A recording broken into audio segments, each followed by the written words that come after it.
نحمده ونصلي ونسلم على رسوله الكريم أما بعد فأعوذ بالله من الشيطان الرجيم بسم الله الرحمن الرحيم وقل رب زدني علما صدق اللہ العظیم۔ قابل قدر سادات کرام، علماء ذوی الاحترام، حاضرین و حاضرات و ناظرین، السلام علیکم ورحمۃ اللہ وبرکاتہ۔ میرے پیارے آقا صلی اللہ تعالی علیہ وسلم کے پیارے دیوانوں، آیے کریمہ کے جس حصے کی تلاوت کا میں نے شرف حاصل کیا، اس سے متعلق کچھ معروضات پیش کرنے سے پیشتر آقائے کریم رؤوف الرحیم علیہ التحیۃ والتسلیم کی بارگاہ بے کس پناہ میں جس طریقے سے میں پڑھاؤں عقیدت و محبت میں ڈوب کر اسی طریقے سے درود و سلام کا نذرانہ پیش کریں۔ الصلاۃ والسلام علیک یا رسول اللہ، الصلاۃ والسلام علیک یا حبیب اللہ، الصلاۃ والسلام علیک یا نبی اللہ، الصلاۃ والسلام علیک یا نور اللہ، وعلی آلک و اصحابک یا حبیب اللہ، صلی اللہ تعالی علیہ وسلم۔ میں دل کی عطا گہرائیوں سے مدرسہ زہرا للبنات کے جملہ متعلقین، خواہ وہ مدرس کی شکل میں ہوں یا معلمہ کی شکل میں، طالبات کی شکل میں ہوں یا معاونین کی شکل میں، ہر ایک کو ہدیہ تبریک پیش کرتا ہوں اور دعا کرتا ہوں کہ اللہ تعالیٰ اس چمن کو ہمیشہ ہرا بھرا رکھے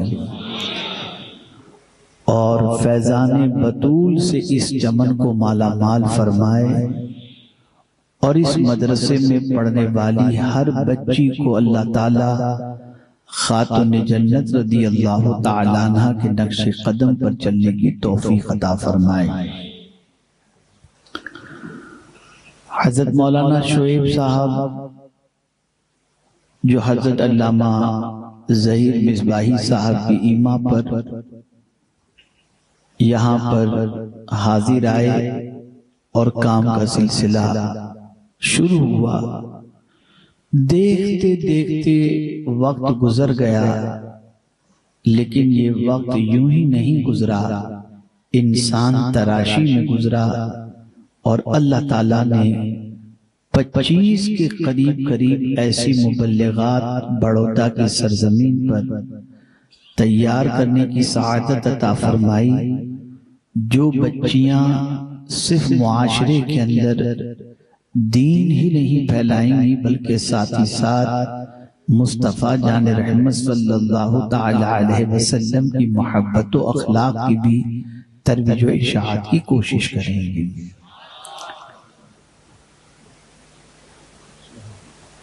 علم بہت بڑا سرمایہ ہے۔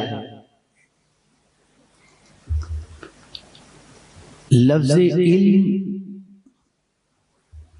اس کے معنی ہوتا ہے روشنی کے،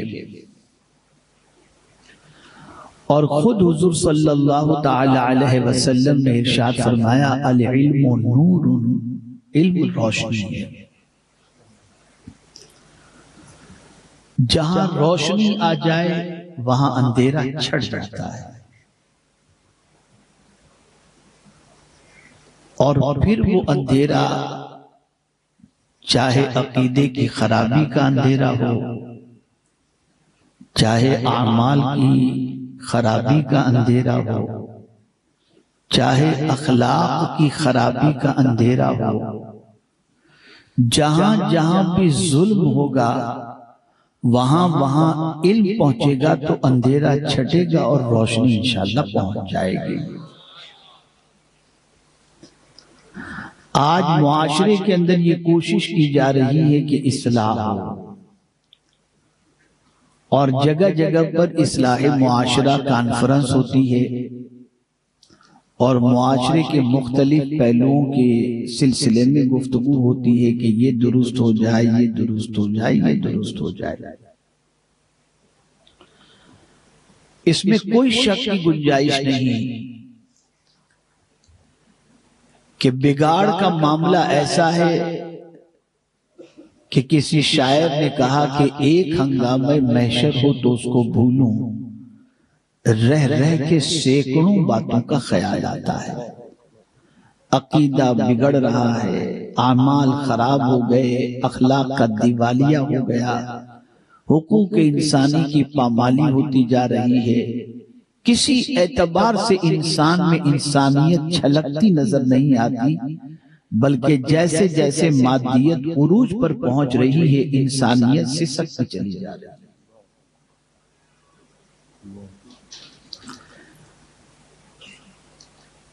ہم لوگوں کے سامنے یہ بات ضرور کہتے ہیں کہ نگاہوں کو نیچی رکھو کہ قرآن میں حکم ہے، ہم لوگوں کے سامنے یہ بات ضرور پیش کرتے ہیں کہ زبان کی حفاظت کرو، جھوٹ سے پرہیز کرو کہ قرآن نے منع فرمایا وَاجْتَنِبُوا قَوْلَ الزُّورِ۔ مختلف اخلاق و عادات و اطوار کے سلسلے میں، اعمال کے سلسلے میں گفتگو کرتے ہیں، لیکن وہ ایک چیز جو انسان کے سارے بگاڑ کو درست کر سکتی ہے وہ چیز ہے علم۔ اگر علم کسی کے پاس آ گیا تو اس کا عقیدہ بھی درست ہو جائے گا، اس کے اعمال بھی درست ہو جائیں گے، اس کے اخلاق بھی درست ہو جائیں گے، اس کی تجارت بھی درست ہو جائے گی، اس کی معیشت بھی درست ہو جائے گی، اس کا پڑوسیوں کے ساتھ حقوق کا معاملہ بھی درست ہو جائے گا۔ اس لیے کہ جہالت وہ برائی ہے جس کے بطن سے ہر بیماری جنم لیتی ہے، اور علم وہ سرمایہ ہے جس کی وجہ سے ہر برائیاں اور ہر فساد ختم ہوتا ہے۔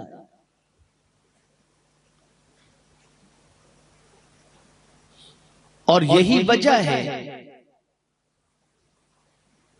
کہ تخلیق آدم کے ساتھ ہی پروردگار جل جلالہ نے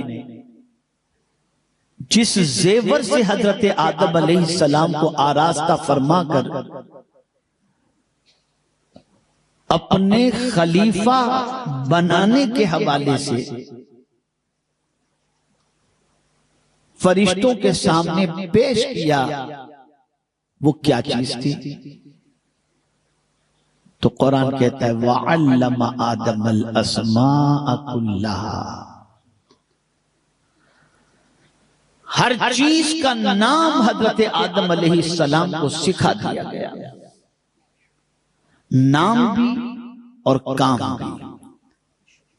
اگر کوئی چیز آج پیدا ہوتی ہے اور اس کا نام ایٹم رکھا جاتا ہے، اس کا نام موبائل رکھا جاتا ہے، اس کا نام انٹرنیٹ رکھا جاتا ہے، جو کچھ بھی رکھا جاتا ہو، لیکن علم آدم سے کوئی چیز پوشیدہ نہیں۔ وہ نام بھی جانتے تھے، وہ کام بھی جانتے تھے۔ اللہ نے ہر چیز کا نام اور کام بتا دیا۔ یہاں ایک سوچ خاص طور پر مبلغات اس کو ذہن میں رکھیں، جو آج زیور علم سے آراستہ ہو کر سند بھی حاصل کی ہیں اور ردا بھی حاصل کی ہیں۔ علم کیا چاہتا ہے؟ علم سب سے پہلے تاخیر نہیں چاہتا، علم اجلت چاہتا ہے. اسی لیے آپ دیکھیں جیسے ہی رب قدیر نے حضرت آدم کو ساری چیزوں کے نام بتا دیے تو فرمایا اب یہ علم تمہارے پاس مت رکھو. آ گیا نا ثم عرضهم علی الملائکہ. تاخیر کے بغیر فرشتوں کے سامنے اس علم کو پیش کرنے کا حکم دے دیا. تاخیر ذرا بھی نہیں. علم چاہتا ہے کہ اسے جمود نہ ملے. علم چاہتا ہے کہ اسے بہاؤ. اور علم ہی ایسی چیز ہے جتنا سکھاتے چلے جاؤ گے اتنا بڑھتا چلا جائے گا.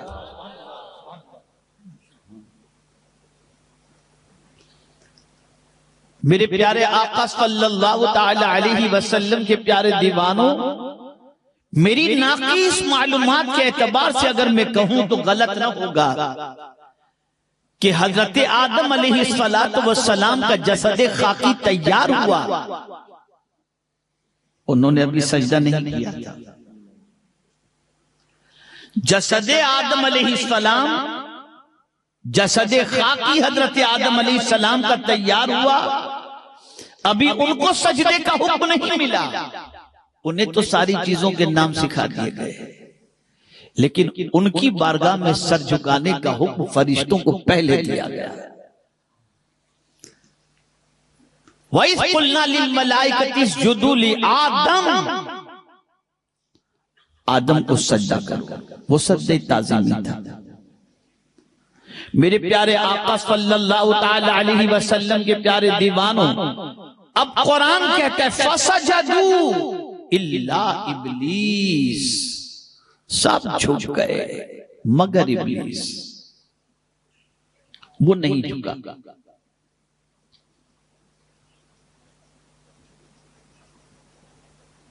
اب اس کی دو خرابیاں تھیں جس کی وجہ سے وہ نہیں جھکا علم کے سامنے. وہ نہیں جھکا حضرت آدم علیہ السلام کے سامنے.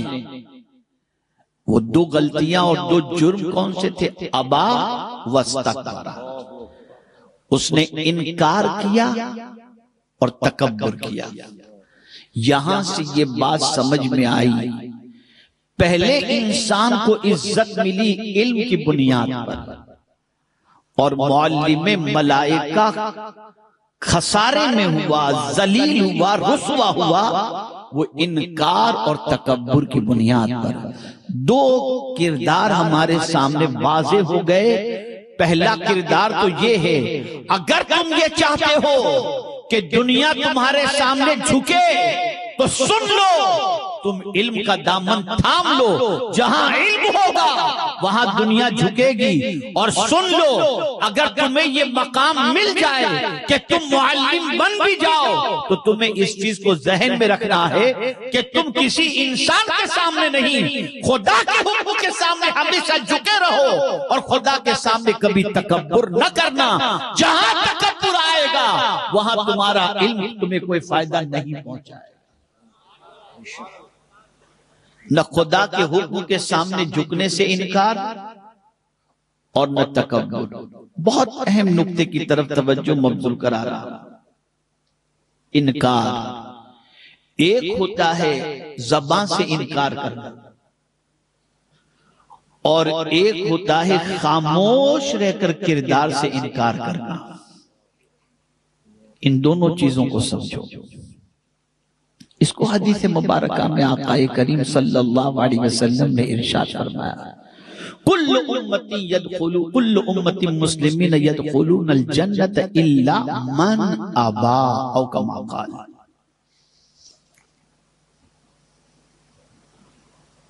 ہر مسلمان جنت کے اندر داخل ہو جائے گا مگر وہ جس نے انکار کیا. اب انکار کے بارے میں سرکار صلی اللہ علیہ وسلم فرماتے ہیں انکار سے کیا مراد ہے؟ حضور صلی اللہ علیہ وسلم کی اطاعت نہ کرنا یہ انکار ہے. جو سرکار کی بات مانا، ان کے طریقے پر چلا، وہ جنت میں داخل ہوا. اور جس نے طریقے مصطفیٰ کو چھوڑا یا حضور صلی اللہ علیہ وسلم کے ارشادات کی طرف عمل کی طرف توجہ نہیں دی، گویا اس نے انکار کر دیا۔ اور اگر کسی نے حضور کی اطاعت کر لی تو اس کا مقام کیا ہے؟ پھر دنیا کی کوئی طاقت، خدا کی قسم، اس کو ناکام کر ہی نہیں سکتی۔ پھر کامیابی اللہ نے اسی کے قدموں میں لگا دی ہے، وابستہ کر دی ہے، اس کے قدموں میں لا کر رکھ دی ہے۔ اور یہ میں نہیں کہتا، قرآن کہتا ہے وَمَن يُطِعِ اللَّهَ وَرَسُولَهُ فَقَدْ فَازَ فَوْزًا عَظِيمًا۔ چھوٹی نہیں، بڑی کامیابی۔ میرے پیارے آقا صلی اللہ تعالی علیہ وسلم کے پیارے دیوانوں، اس بات کو اچھی طریقے سے ذہن کے اندر محفوظ کر لو۔ علم چاہتا ہے عاجزی، تکبر کا ضد، تکبر کی ضد عاجزی ہے، انکار کی ضد اقرار ہے۔ جہاں علم ہو وہاں پر اللہ عز و جل اور اس کے رسول صلی اللہ علیہ وسلم کی اطاعت بھی ہونی چاہیے، اور اسی کے ساتھ ساتھ وہاں پر تواضع بھی ہونا چاہیے۔ میرے پیارے آقا صلی اللہ علیہ وسلم کے پیارے دیوانوں، آپ دیکھیں ابلیس کے اندر تکبر تھا، حضرت آدم کے اندر عاجزی تھی، اسی لیے حضرت آدم کی دعا قرآن کے اندر موجود ہے، ربنا ظلمنا انفسنا وان لم تغفر لنا وترحمنا لنکونن من الخاسرین۔ یہ عاجزی ہے۔ پہلے انسان جنت کے اندر حضرت آدم علیہ السلام کا قیام، یہ ساری چیزوں کے ہونے کے باوجود بھی جب ایک خطا اجتہادی ہوتی ہے تو اکڑتے نہیں ہیں، ربنا ظلمنا انفسنا کہہ کر عاجزی کا مظاہرہ کرتے ہیں۔ لیکن وہی ابلیس جس کو پروردگار جل جلالہ نے معلم ملائکہ ہونے کا شرف عطا فرمایا، وہ شخص کہتا ہے انا خیر منہ خلقتنی من نار وخلقتہ من طین۔ اللہ اکبر۔ وہ اکڑتا ہے، میں جھکوں خدا کے سامنے، میں جھکاؤں آدم کے سامنے، میں سر جھکاؤں آدم کے سامنے، میں تو آگ سے پیدا ہوا، آدم مٹی سے پیدا ہوئے۔ اب آپ دیکھیں، سجدے کی کمی نہیں تھی، عبادت کی کمی نہیں تھی، ریاضت کی کمی نہیں تھی، تسبیح کی کمی نہیں تھی، اس کے نام اعمال میں نیکیوں کا اتنا خزانہ موجود تھا کہ اگر وہ اس کے سجدے کے حوالے سے اگر کہا جائے تو غلط نہ ہوگا کہ زمین پر دل رکھنے کی کوئی جگہ ایسی نہیں تھی جہاں اس نے سجدہ نہ کیا ہو۔ اتنے سجدوں کے باوجود عمل دیکھیے، اس کا عمل کیا تھا؟ ایک انکار کرنا اور ایک تکبر کرنا۔ یہ بے عملی جو دو چیزیں تھیں، ان دو چیزوں کی طاقت اتنی زبردست ہے اور یہ دو عمل اتنے برے ہیں کہ ان دو کی بنیاد پر اللہ نے زندگی کی ساری عبادتیں اس کے منہ پر مار دی۔ اور پھر میرے پیارے آقا صلی اللہ علیہ وسلم کے پیارے دیوانوں، رسول اعظم صلی اللہ تعالی علیہ وسلم کے نور کی تعظیم کہیں یا حضرت آدم علیہ السلام کی تعظیم کہیں، انکار تعظیم کی بنیاد پر وہ راندہ بارگاہ الہی ہو گیا۔ اب یہاں سے یہ بات سمجھ میں آئی، میری بچیوں خاص طور پر ذہن میں رکھنا کہ تم نے جو علم حاصل کیا ہے، اس علم کے ساتھ ساتھ تواضع ضروری ہے، اس علم کے ساتھ ساتھ عاجزی ضروری ہے، اس علم کے ساتھ ساتھ انکساری ضروری ہے۔ علم کبھی تمہیں جو ہے تکبر کی طرف لے کر کے نہ جائے۔ اگر تمہارا علم دوسروں سے تمہیں بہتر کہلانے میں لگ جائے، اگر تمہارا علم دوسروں کے مقابلے میں تم کو تکبر کی طرف لے جائے تو یہ علم تمہیں بلندی کی طرف نہیں لے جائے گا۔ میں آپ کو ایک چھوٹی سی بات کے ذریعے، یہاں سرمایہ دار بھی ہوں گے، یہاں پر سربراہ افراد بھی ہوں گے، معاشرے میں مقام رکھنے والے بھی ہوں گے، گھر کے اندر بھی بحیثیت بڑے ہوں گے، چاہے باپ کی شکل میں یا چاہے ساس کی شکل کے اندر، کسی بھی اعتبار سے بڑے ہوں گے۔ یہاں پر میں ایک چیز آپ کو بتا دوں کہ آدمی کبھی جھکتا نہیں ہے، خود کو بڑا سمجھ کر نہیں جھکتا، اور اس وجہ سے نہ جھکنے کی بنیاد پر اللہ تعالیٰ اسے عزت نہیں دیتا۔ میں مثال کے ذریعے سمجھاؤں، خود کو بڑا سمجھنے کی وجہ سے اللہ عزت نہیں دیتا۔ توجہ چاہوں گا جملے پر، انشاءاللہ ایمان تازہ ہوگا۔ عزت دینے والا کون ہے؟ اللہ۔ وَلِلَّهِ الْعِزَّةُ وَلِرَسُولِهِ وَلِلْمُؤْمِنِينَ۔ عزت اللہ کے لیے، اس کے رسول کے لیے اور مومنین کے لیے۔ اور قرآن کہتا ہے اَيَبْتَغُونَ عِندَهُمُ الْعِزَّةَ فَإِنَّ الْعِزَّةَ لِلَّهِ جَمِيعًا، ساری عزت تو اللہ عز و جل کے لیے ہے، اس کے دست قدرت میں ہے۔ اب دیکھیے میں آپ کو بتاؤں، انسان خود کو بڑا سمجھتا ہے، جھکتا نہیں، خود کے اندر تکبر پیدا کر دیتا ہے، جھکتا نہیں۔ اب وہ بڑائی ظاہر کرنے کے لیے کہ میں جھکوں گا تو چھوٹا کہلایا جاؤں گا، میں جھکوں گا تو کمزور کہلایا جاؤں گا، تو اپنا بڑا پن ظاہر کرتا ہے، اور وہ بڑا پن ظاہر کرنے کے لیے اور بڑا بننے کے لیے وہ اپنے آپ کو تکبر کے دائرے کے اندر لے جاتا ہے۔ لیکن مولا فرماتا ہے تو خود سے بڑا بننا چاہتا ہے، تو خود سے اکڑنا چاہتا ہے اور خود سے بڑا بننا چاہتا ہے، میں تجھے بڑا ہونے نہیں دوں گا۔ میں تو کس کو بلندی عطا کرتا ہوں میرے بندے، تو جانتا ہے جو جھک جاتا ہے اس کو بلندی عطا کرتا ہوں، اس لیے کہ بلندی دینا میرے دست قدرت میں ہے۔ کوئی خود سے ہزار بڑا بن جائے وہ بڑا نہیں ہوا کرتا، بڑا وہی ہے جسے اللہ بڑا بنا دے۔ تو اللہ فرماتا ہے اگر تو چاہتا ہے کہ میں تجھے بلندی عطا کروں، من تواضع للہ فقد رفعہ اللہ، جو اللہ کے لیے تواضع اختیار کرے اللہ اسے بلندی عطا فرما دیا کرتا ہے۔ تواضع، کبھی بھی اکڑ نہ ہو، کبھی بھی گھمنڈ نہ ہو، نہ خوبصورتی پر گھمنڈ، نہ مال و زر پر گھمنڈ، نہ سرمائے پر گھمنڈ، نہ علم پر گھمنڈ، اس لیے کہ علم چھیننا بھی جانتا ہے اللہ عز و جل، اور علم دینا بھی جانتا ہے۔ اور اسی طریقے سے پروردگار جل جلالہ اپنے حبیب صلی اللہ علیہ وسلم کی امت سے بے پناہ محبت فرماتا ہے، اس لیے ایسی تعلیمات سے اس امت کو آراستہ کرنے کا رسول اعظم کو حکم دیا گیا، جن تعلیمات پر عمل کرنے کے بعد مسلمان کی زندگی اس طرح سے سنور جائے کہ اس کی دنیا میں بھی وہ کامیاب ہو جائے اور آخرت میں بھی کامیاب ہو جائے۔ اب سمجھیں، آج ایک چیز کی زیادتی کی دعا اللہ کی بارگاہ میں لوگ نہیں کرتے،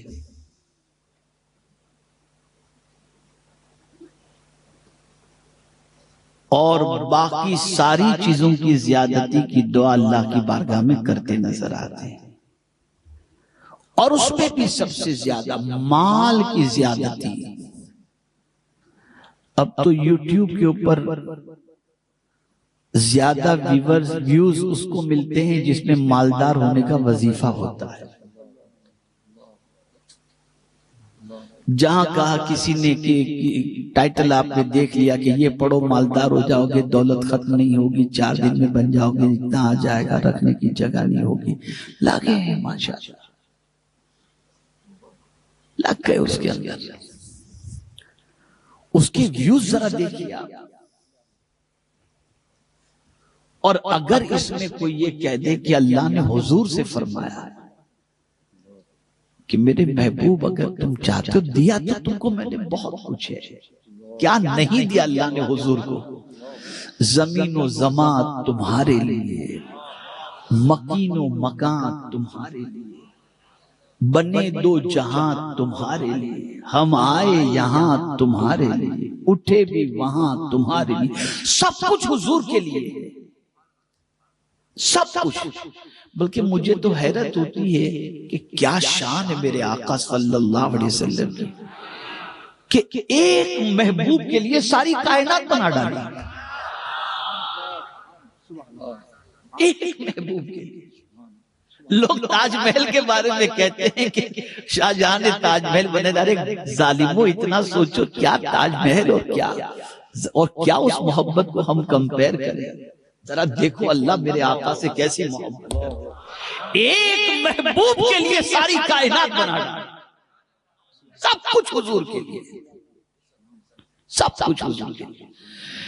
بلکہ محشر بھی اسی لیے ہے کہ محبوب کی عظمت دکھائی جائے، کہ ذرا دیکھو میرے محبوب کی شان۔ فقط اتنا سبب ہے انعقاد بزم محشر کا کہ ان کی شان محبوبی دکھائی جانے والی، محشر کسی حضور کی شان دکھائی۔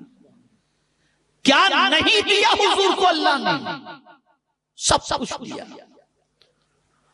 اور علم اس کا تو کیا کہنا، وَعَلَّمَكَ مَا لَمْ تَكُنْ تَعْلَمُ۔ دنیا کا پڑھانے والا کوئی کانفیڈنس کے ساتھ اپنے شاگرد کے بارے میں نہیں کہہ سکتا کہ تو کبھی نہیں بھولے گا، لیکن یا رسول اللہ آپ کی عظمتوں پر قربان کہ آپ کے بارے میں مولا فرماتے سَنُقْرِئُكَ فَلَا تَنْسَىٰ، ایسا پڑھاؤں گا کہ کبھی بھولو گے ہی نہیں۔ کیا شان ہے میرے آقا صلی اللہ علیہ وسلم، سب کچھ دے کر بھی اتنا سب کچھ دیا، جنت کی چابی، زمین کے خزانے کی چابی، سب کچھ عطا کیا،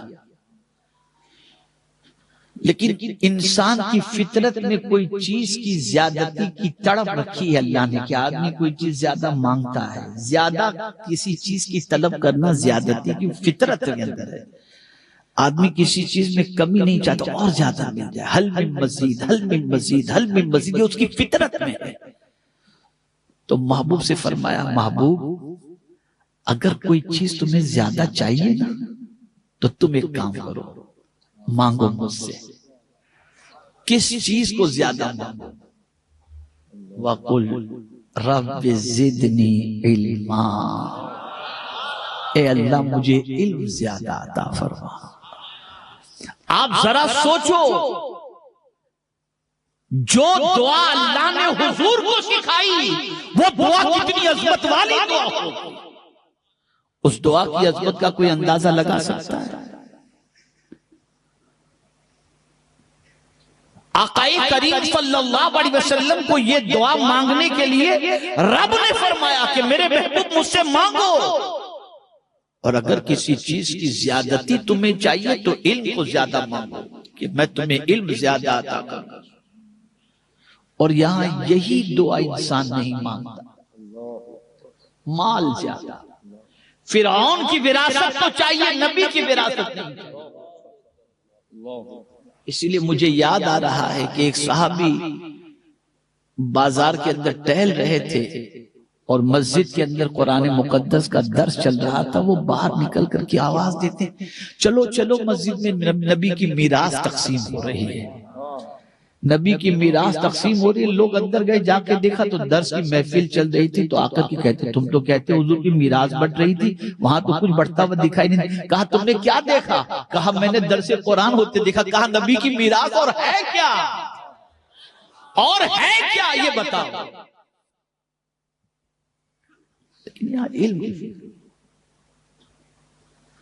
اس وقت پوری دنیا میں سب سے زیادہ جاہل قوم اگر کوئی ہے تو وہ مسلمان ہے۔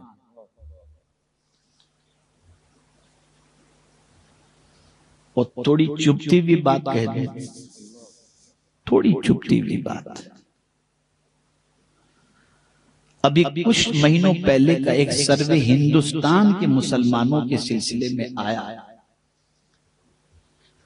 تو اس سروے کی رپورٹ میں یہ بات آئی کہ ہندوستان کے 60% مسلمان جو ہیں وہ پہلا کلمہ بھی نہیں جانتے۔ یہ ہے مسلمان۔ ارے اتنا بڑا مجمع ہے، میں اگر آپ میں سے کسی سے پوچھ لوں کہ نماز کے شرائط کتنے ہیں تو یوں دیکھیں گے کچھ نہیں، لگے ہیں مال جمع کرنے کے اندر، دکانوں پر دکانیں، شو روم پر شو روم، پیسوں پر پیسے، ڈیکوریشن پر ڈیکوریشن، بس لگے ہیں اور سمجھتے ہیں کہ یہ دین سیکھنا کوئی ضروری ہے ہی نہیں، کوئی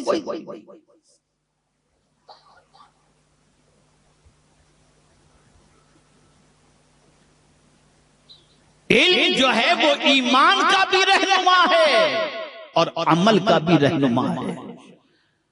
میں آپ کو بتاؤں، شیطان کی ایک مجلس جمی ہوئی تھی اور شیطان اپنے چیلوں سے اب ان کے کام کی رپورٹ لے رہا تھا کہ ذرا بتاؤ کیا کیا کام تم نے کیا۔ تو ایک چیلا کھڑا ہوا، کہا میں نے میاں بیوی میں طلاق کرا دی۔ کہا اچھا بیٹھ جا۔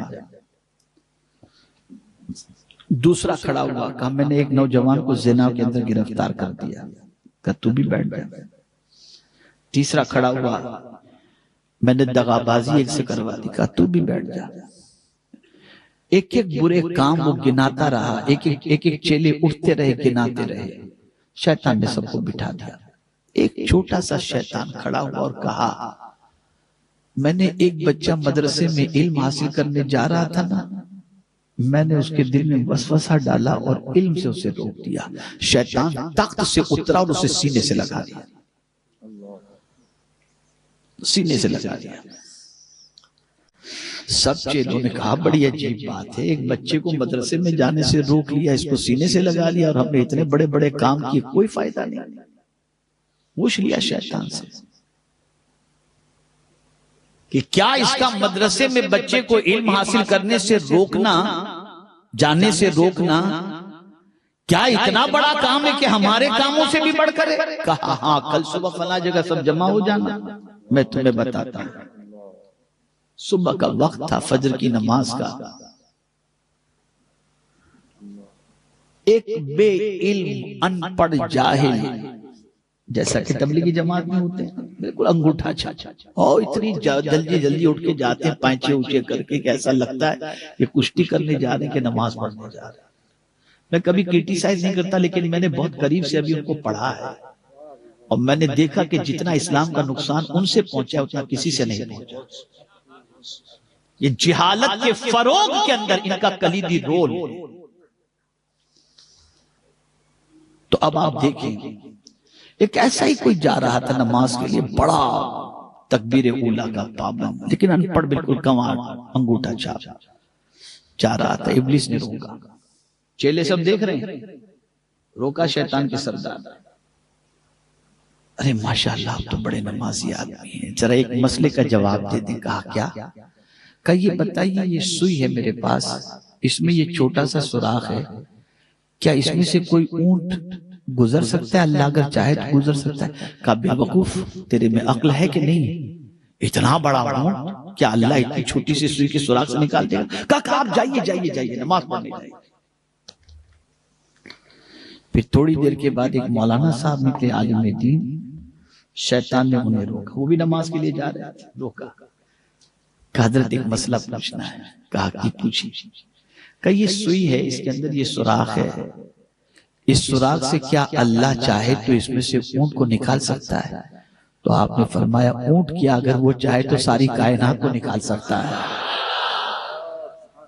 جیسے انہوں نے کہا، شیطان نے کہا بس آپ تشریف لے جائیں۔ پھر اپنے چیلوں سے کہا مجھے بتاؤ، پہلے والے نے تو اللہ کی قدرت کا انکار کیا، اس کا تو ایمان ہی چلا گیا۔ علم نہیں تھا، عبادت تھی، ایمان چلا گیا۔ لیکن یہ عالم دین تھے، اللہ کی قدرت کو جانتے تھے، اس لیے انہوں نے کہا کہ سوئی کے سوراخ سے اگر اللہ چاہے تو ساری کائنات کو نکال دے، اور یہ علم ہے ان کے پاس، اس لیے خود بھی ایمان پر قائم رہیں گے اور دوسروں کو بھی ایمان کے راستے پر لے کر کے جائیں گے۔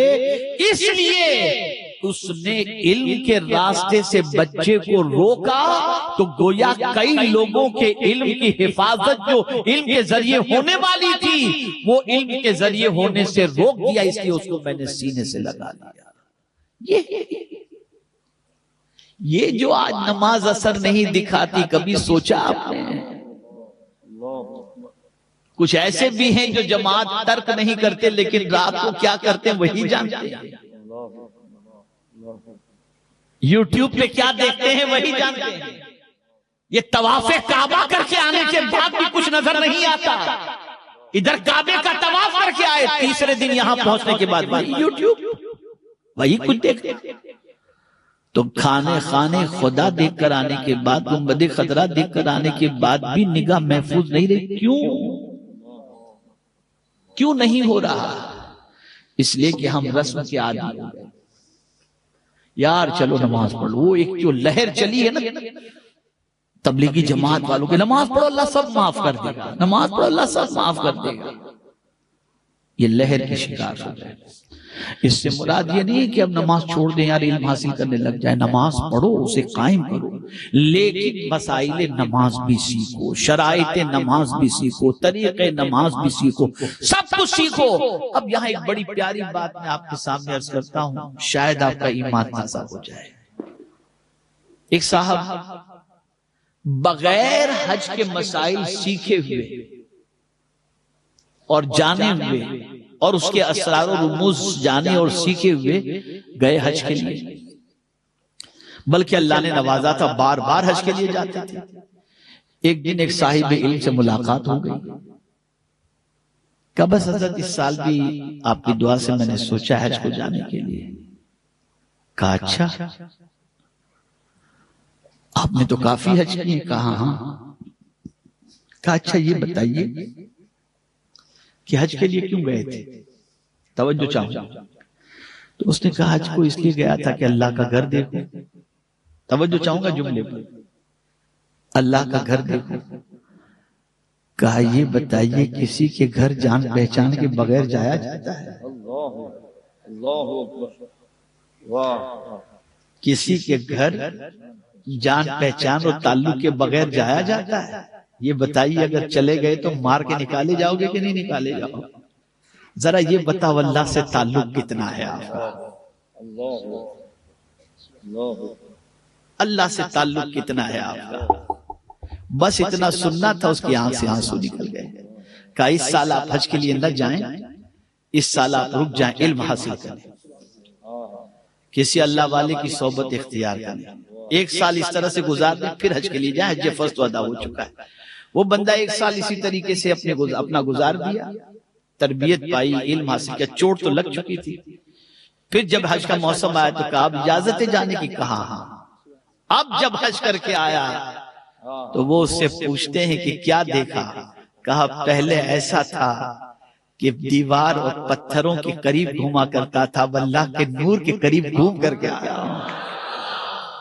اور اس کو سرکار نے حدیث شریف میں بیان فرمایا ہے کہ جب کوئی شخص خانہ کعبہ کا طواف تیسرا کلمہ پڑھتے ہوئے کرتا ہے گویا وہ نور کے سمندر میں چلتا ہے. یہ حضور کا ارشاد ہے. یہ ہمارا حال ہے. کہاں ہیں ہم؟ نماز پڑھ کر کے بھی اطمینان نہیں، روزے رکھ کر اطمینان نہیں، تلاوت کر کے اطمینان نہیں، اور اب تو حالت یہ ہو گئی کہ مسجد میں جا کر کے بھی اطمینان نہیں. ایسا بھاگتے ہیں کہ جیسے کوئی ڈنڈا لے کر اندر کھڑا ہوا ہو کہ تم باہر نہیں نکلو گے تو مار کے نکالے. یہ حال ہو گیا. سب اوپر کا معاملہ ہے. وجہ یہ ہے کہ علم نہیں. اب دیکھیں میں آپ کو بتاؤں، ایک قاعدہ کلیہ ذہن میں رکھیے. حضور صلی اللہ تعالی علیہ وسلم جب کسی فائدے کی بات کرتے ہیں نا تو زیادہ تر اس کا فائدہ دنیا میں بھی اور آخرت میں بھی ہو. ایسے ہی کام کا ذکر زیادہ تر حضور نے فرمایا جس کا فائدہ آپ کو دنیا میں بھی ملے اور آخرت میں بھی ملے.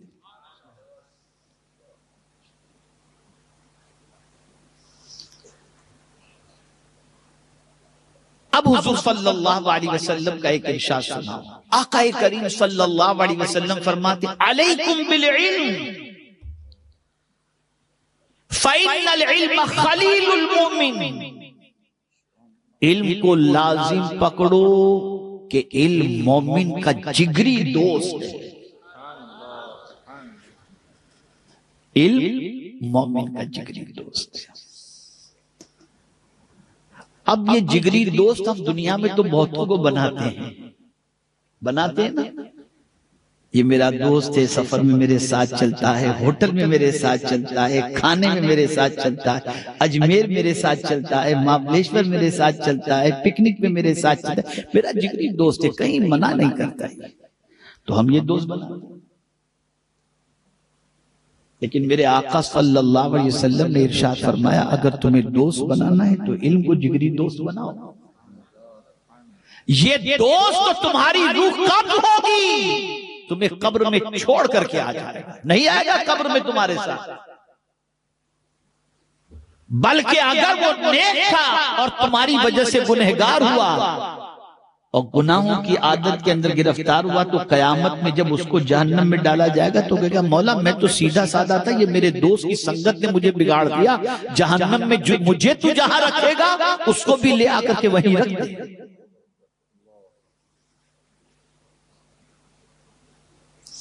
اور یہ بات یاد رکھنا، کبھی کسی بدعقیدہ کو دوست مت بنانا۔ بدعقیدے کی دوستی بڑی خراب ہے۔ اس کو قرآن نے کہا کہ قیامت میں حسرت کے ساتھ کہنے والا کہے گا یا لیتنی لم اتخذ فلانا خلیلا، افسوس کرے گا کہ کاش میں اس کو اپنا دوست نہ بنایا ہوتا۔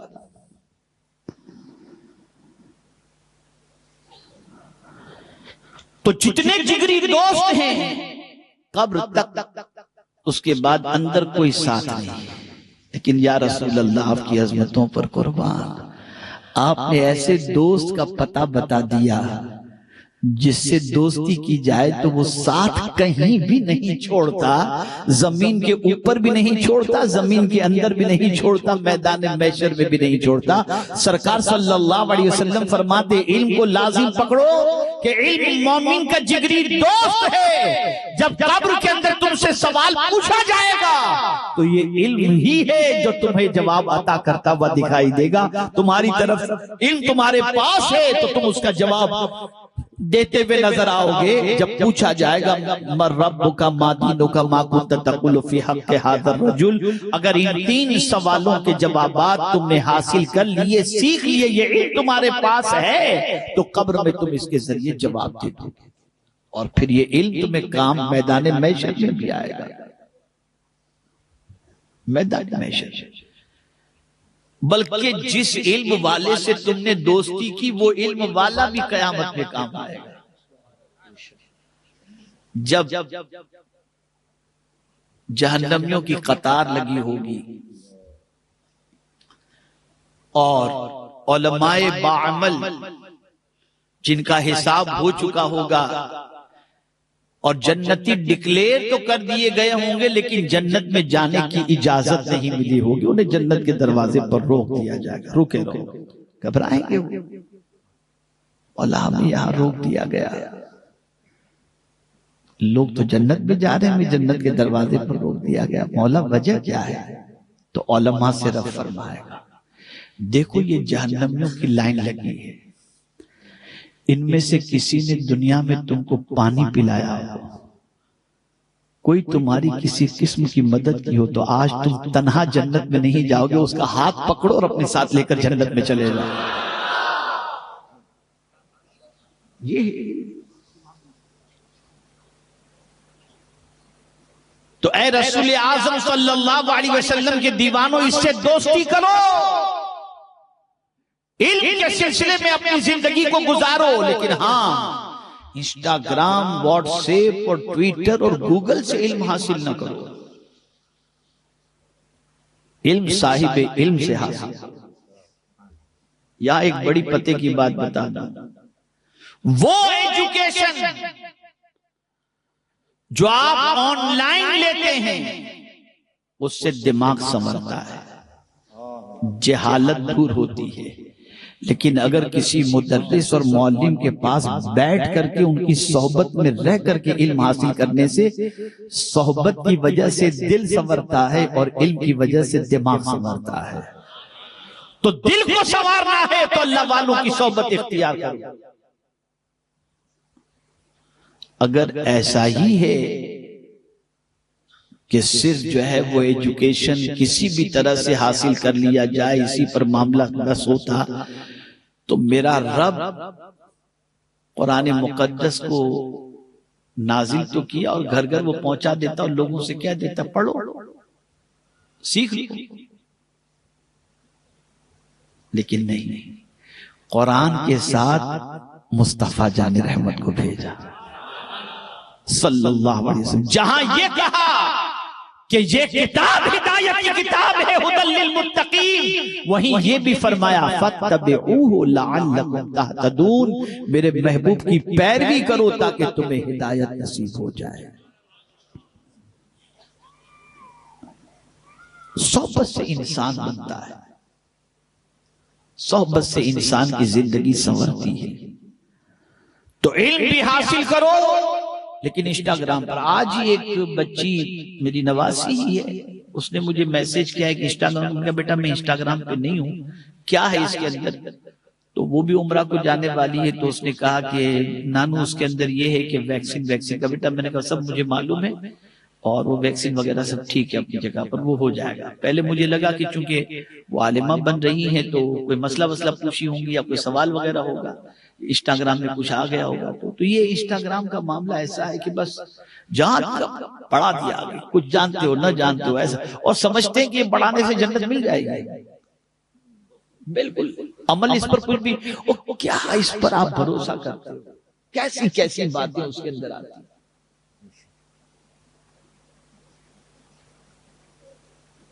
ہر بات ریجیکٹ کی بھی نہیں ہوتی اور ہر بات پرفیکٹ بھی نہیں ہوتی، اس لیے میں یہاں پر مجھے ایک حدیث شریف یاد آ گئی، یہ بھی بتایا گیا کہ تم صرف علم حاصل نہ کرو، جس سے علم حاصل کرنا ہے پہلے اسے بھی دیکھ لیا کرو کہ تم کس سے علم حاصل کرتے ہو۔ یہاں پر میں آپ کو بتاؤں، رسول اعظم صلی اللہ تعالی علیہ وسلم کی بارگاہ میں ایک صحابی حاضر ہوئے، عرض کرتے ہیں یا رسول اللہ صلی اللہ تعالی علیہ وسلم مجھے قرآن سیکھنا ہے، میں کس سے سیکھوں؟ تو میرے آقا صلی اللہ علیہ وسلم نے ارشاد فرمایا 4 میں سے کسی سے سیکھ لو، حضرت ابی بن کعب سے سیکھو، حضرت عبداللہ ابن مسعود سے سیکھو، یا حضرت سالم سے سیکھو، حضرت معاذ بن جبل سے سیکھو، ان 4 میں سے کسی سے قرآن سیکھ لو۔ اب آپ سوچیں گے کہ یار یہ 4 ذکر جو کیا گیا اس میں خلفائے راشدین کا تو نام ہی نہیں ہے، خلفائے اربعہ کا تو ذکر سرکار نے فرمایا ہی نہیں، تو کیا وہ ان سے زیادہ یہ قرآن جاننے والے تھے 4 لوگ؟ تو میں آپ کو بتاؤں کہ فن کے اعتبار سے ان 4 کو دیکھا جائے، خلفائے اربعہ کو، صدیق اکبر، فاروق اعظم، عثمان غنی، مولا علی رضی اللہ تعالی عنہم کو، تو وہ علم قرآن کے اعتبار سے، عمل قرآن کے اعتبار سے سب کے اندر وہ اپنا مقام بہت اونچا رکھتے تھے، لیکن صرف وہ ایک ہی فن کے ماہر نہیں تھے، اور ان کے ذمے صرف قرآن سکھانا ہی نہیں تھا، بلکہ ان کے ذمے جو ہے وہ امور حکومت کی بہت ساری ذمہ داریاں تھیں، لیکن یہ 4 جو تھے یہ صرف اس فن ہی کے جو ہے فنکار تھے، باقی چیزوں میں ان کا وہ مقام نہیں تھا۔ تو جو فن کے ماہر تھے مصطفیٰ جان رحمت نے ان کی طرف توجہ دلا دی، اور آپ جہاں تک دیکھیں قرآن کے سلسلے میں تو صدیق اکبر رضی اللہ تعالیٰ عنہ جب قرآن پڑھتے تھے تو لوگوں کی چیخیں نکل جاتی تھیں، اور فاروق اعظم جب قرآن پڑھتے تھے تو ان کا قرآن سن کر کے دشمن بھاگ جایا کرتے تھے، اور عثمان غنی جب قرآن پڑھتے تھے تو آنسوؤں کا سیلاب رواں دواں ہو جاتا تھا، اور مولا علی جب قرآن پڑھتے تھے تو پھر کہنا ہی کیا، علم کا سمندر بہا دیا کرتے تھے۔ لیکن یہ 4 کی پوزیشن فن کے اعتبار سے وہ مقام نہیں رکھتی تھی جو باقی امور کے اندر یہ 4 خلفاء کا مقام تھا، لیکن ایکسپرٹ تھے ان چاروں قرآن شریف کے اندر، ان کی طرف سرکار نے بھیج دیا۔ اب آپ دیکھیں حضرت ابی بن کعب رضی اللہ تعالیٰ عنہ، فاروق اعظم رضی اللہ تعالیٰ عنہ کے دور پاک کے اندر جب رمضان المبارک میں مسجد میں تراویح پڑھا رہے تھے تو حضرت مولا علی کرم اللہ تعالیٰ وجہ الکریم وہاں سے گزرے، دیکھا تو مسجد بھری ہے، رونق ہی رونق ہے، اور قرآن کی آواز آ رہی ہے، تو کہتے ہیں حضرت مولا علی کرم اللہ تعالی وجہ الکریم، اے اللہ عمر کو خوب جزا عطا فرما، اس نے تو مسجد کو بقعہ نور بنا دیا ہے اور قرآن کے نور سے مالا مال کر دیا ہے۔ کہنے کا مقصد یہ کہ حضور نے یہاں نشاندہی فرمائی کہ جو علم حاصل کرو ایکسپرٹ سے حاصل کرو، یہ تم کو یہاں پر یوٹیوب اور یہ سب ساری چیزوں سے کچھ نہیں حاصل ہوگا، جس سے سیکھ رہے ہو پہلے اس کا کوالیفیکیشن دیکھو، کہاں کا پڑھا ہوا ہے وہ دیکھو، عقیدہ کیا ہے وہ دیکھو، اس کے بعد اس سے علم حاصل کرو تاکہ تمہارا عقیدہ بھی محفوظ رہے اور تمہارا عمل بھی محفوظ رہے اور تمہاری آخرت بھی سمجھ جائے۔ میں دل کی عطا گہرائیوں سے میری بچیوں کو، جو 25 بچیاں علم کے زیور سے آراستہ ہوئی، ان کو پڑھانے والی مبلغات اور مولانا شعیب صاحب، مولانا زہید مصباحی صاحب، اور اسی کے ساتھ اس مدرسے کے جملہ ذمہ داران اور معاونین کو مبارکباد پیش کرتا ہوں اور دعا کرتا ہوں کہ اللہ تعالیٰ خوب ان سے سنی دعوت اسلامی کا کام لے، دین و سنیت کا کام لے، اور رسول رحمت صلی اللہ علیہ وسلم کی محبتوں کا چراغ روشن کرنے کی توفیق عطا فرمائے، اور دیگر بچیوں کو بھی علم حاصل کرنے کی طرف توجہ دینے کی توفیق نصیب فرمائے۔ بس ایک جملہ میں آپ کے سامنے عرض کر کے گفتگو کو ختم کرتا ہوں کہ عورتوں کا علم حاصل کرنا کیوں ضروری ہے۔ اس کی وجہ میں آپ کو بتا دوں، باپ اگر دیندار ہوگا تو دین گھر کے دروازے تک پہنچے گا، باپ دیندار ہوگا تو دین گھر کے دروازے تک پہنچے گا، اور ماں اگر دیندار ہوئی تو دین نسلوں تک پہنچے گا۔ اس لیے ماؤں کا علم حاصل کرنا، بچیوں کا علم حاصل کرنا ضروری ہے۔ وَمَا عَلَيْنَا إِلَّا الْبَلَاغُ الْمُبِينُ۔ السلام علیکم ورحمۃ اللہ وبرکاتہ۔